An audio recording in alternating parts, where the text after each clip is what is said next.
were 20 yards or more. What did you pinpoint when you went through the game as to the primary factors that contributed to that? Yeah, obviously we need to do a better job. It's a combination of things, but yeah, need to do a better job. Just one question: was Taekwon available to you if you needed him for the final 2.5 quarters? Yeah. Yes. Thank you. Next question, Chris Ryan, followed by Dakota Randall. Morning, Bill. As we go past the halfway point of the season here, obviously the results haven't been what you've wanted. What do you kind of pinpoint in terms of general themes as to why the results haven't equated to more victories? Yeah, well, like yesterday, we had our chances. We just need to make more plays at the critical times in the game. So, but that's that's in the past here. Moving ahead to Indianapolis and get ready for the Colts. One of the problems, obviously, yesterday on defense appeared to be tackling. This has been one of the biggest things you talk about on a consistent basis. What's kind of been the disconnect there in terms of the execution on tackling, and what can you guys do better? Yeah, I don't know if I really see it that way, but yeah, fundamental tackling is always important. Work on that every week, and we'll always work on it. And it's the most important part of defense: getting the guy with the ball on the ground. So, times our fundamentals could be better, and we'll keep working on it. Thanks. Dakota Randall, followed by Nick O'Malley. Hi, Bill. Have you been given any assurances from ownership about your job status for the rest of the season? Yeah, my focus is on getting ready for the Colts. Do you personally believe that you could be coaching for your job this week against the Colts? I'm going to control what I can control and get ready for the Colts. Next question, Nick O'Malley. Hi, Bill. With the travel to Frankfurt this week, what does with you guys flying out, what does the significant travel in the middle of the week of preparation change for you guys in terms of what you're able to get done getting ready for Indianapolis this weekend? Well, we get there on Friday morning. So Thursday night is sleeping on the airplane, and so we lose 6 hours or whatever it is, and then Friday is Friday minus the 6 hours between the end of practice on Thursday and the start of the day on Friday.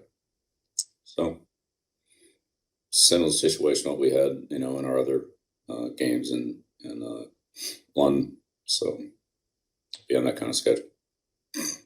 And with the experience your team has with the London games, are there any specific efforts the team takes to prepare players, try to not get players jet lagged and have them adjust for that major time change? Right. Yeah.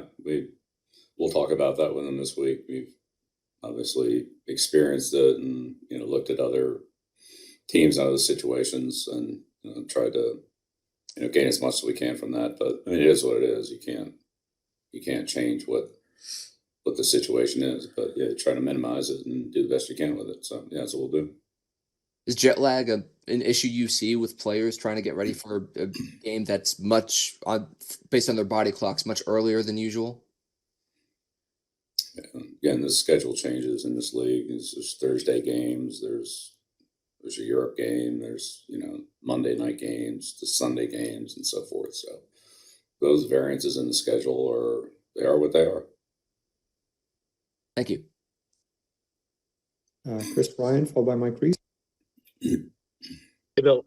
Just how has this season affected you personally, and has it enhanced or diminished your desire to continue coaching? Yeah, I do the same thing I always do. I try to do the best I can to help our team every week. And has it has it affected you one way or the other? What have you learned about, yourself during a season like this, and how have you kind of evolved in any ways? Yeah, I don't know.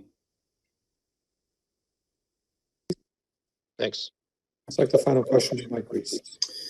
Bill, how would you describe how J.C. Jackson has handled his transition back to the organization since you guys acquired him in a trade, I guess, both on and off the field? Yeah, well, it's been a transition. I think his off-field training and physical, health and conditioning has definitely improved, and so he's done a good job, working at that, and then just the consistency in the secondary from everybody is something we need to do a better job of.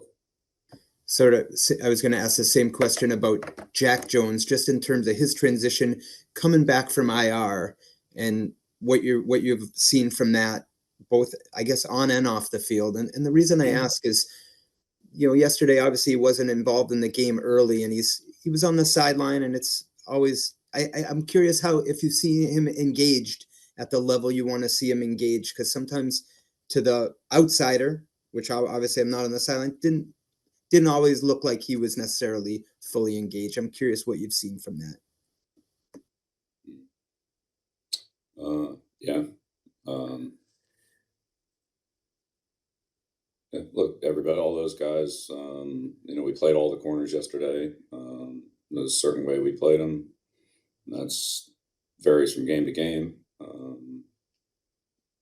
And again, as you said, JC and Jack weren't available earlier in the year, so there's been a variety of circumstances there. Gonzo and Marcus aren't available now, so I think everybody's working through it.